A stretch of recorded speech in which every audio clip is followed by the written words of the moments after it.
The following is a presentation of Habersham News.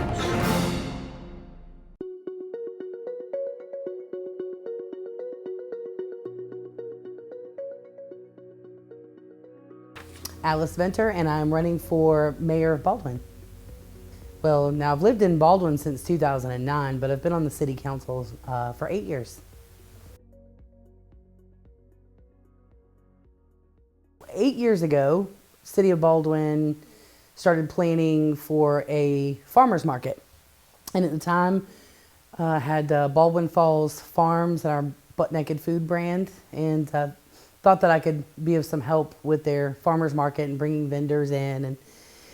And so attended a city council meeting, and after that, the city manager and a couple of the council members said, hey, we really feel like you've got a good, strong voice, and you're smart, and we'd love for you to consider running for an open seat that is coming up. And I thanked them, and I said, well, I don't know necessarily what I can do for you. I've never done anything like this. I don't really pay much attention to it. I just stay over there at my farm and raise animals, talk to pigs. And after some prayer and a few more questions and asking me if I would consider running for council, I decided, it's little old Baldwin, why not? Let me be, whatever it is that I can do to help. I'm really excited that they're starting a farmer's market. I think this is really exciting. Famous last words. And here we are 8 years later. Baldwin has really crawled into my heart for a lot of reasons. And so there have also been a lot of lessons that have been learned in 8 years, a lot of things that have been gleaned. I feel sometimes I've been red-pilled. Sometimes I feel like I'd like to go back to the days before I knew the things that I now know, and all of the things that go behind running a small government. And that's with a lot of growth coming up on its back doorstep. So I've continued on, and we are at a crossroads now. I think that we've done a lot of work coming up to this point, and it's been a lot. I mean, we've had things like our pumps are going out. It just seems like everything that was kind of boiling up over the years kind of fell in our lap over the last 6 to 8 years. But we've taken care of those things, and we're now, again, like I mentioned, at a crossroads where things are starting to happen. Things are starting to improve. So I decided to put my hat in the ring for the mayoral race.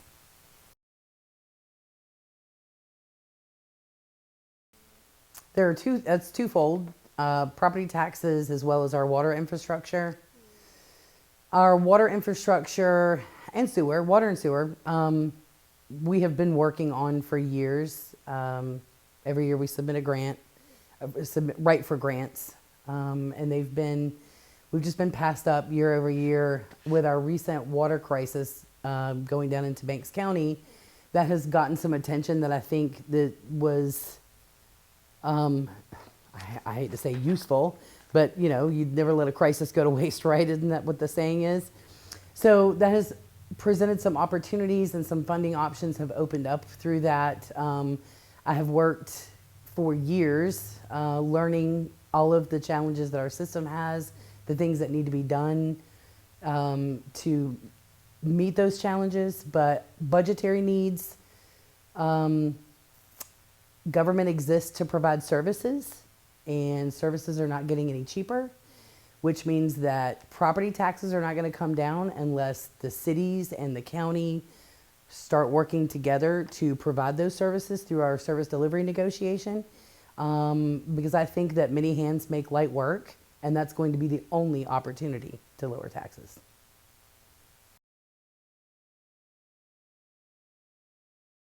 The best lessons are the ones hardest learned.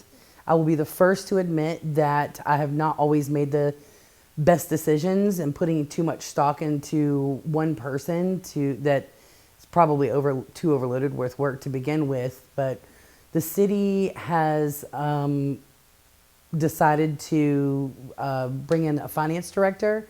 I think that that's going to be really important because their sole focus is going to be budgetary.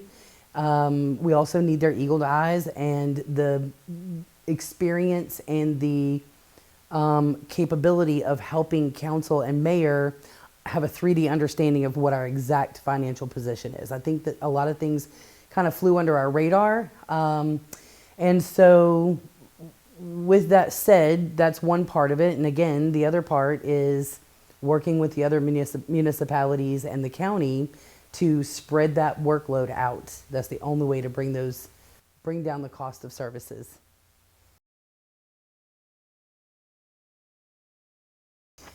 The community's character is an interesting question that I don't think I've been asked before, but it's something that floats around in my head often. Baldwin has struggled with its identity, and one of the things that we have as a part of our vision is creating a sense of place and a sense of community. We don't have a little downtown. We don't have a place that has been identified that gives Baldwin its character. It kind of was plowed over.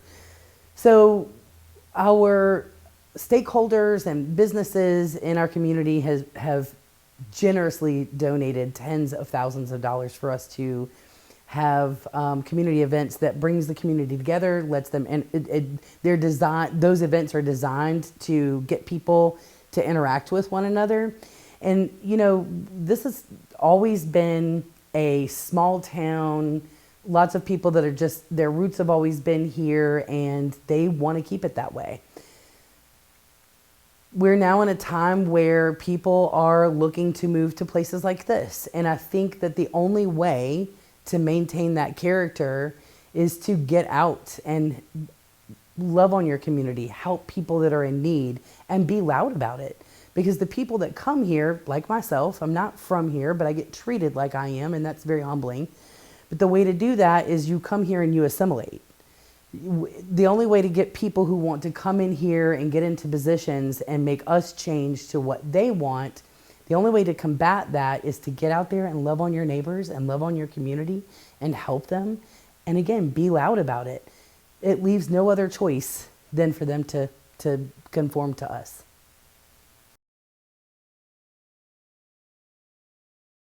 Top priorities, well, we've already been working on the infrastructure. That's something that just is an ongoing, never-ending thing. Infrastructure is always going to need to be improved. We have a really good grasp of what are to prioritize the most important things. We have a really good grasp of what's going on with our infrastructure. We have 2 retreats every year where that is pounded into our brain for 8 hours twice a year, and it's something that we discuss all the time. So that's always top priority. But the other thing is the budgetary needs. I mean, we're in a hard spot. We've got a lot of people. Yes, they want the services. We have really great services. Services are expensive. We have top-notch fire department, top-notch police department. You know, we've got our municipal court. Our court clerk is just one of the best. And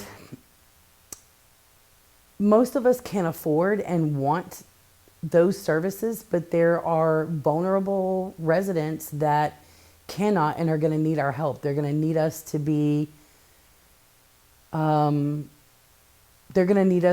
very careful about how we spend the tax dollars, look for other ways to pay for things, which Baldwin does pretty well.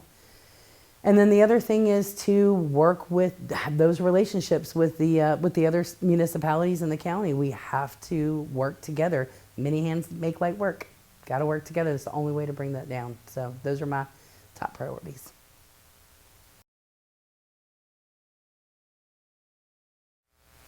I think I'd like to, first of all, thank the people of Baldwin for 8 years of being able to serve them. And my prayer has always been for Baldwin that it has the best leadership possible. And whether that's me or my opponent, my my wish and my prayer is for Baldwin to be successful and to have the best leadership and to look out for the people, especially our most vulnerable. So, may the best man win.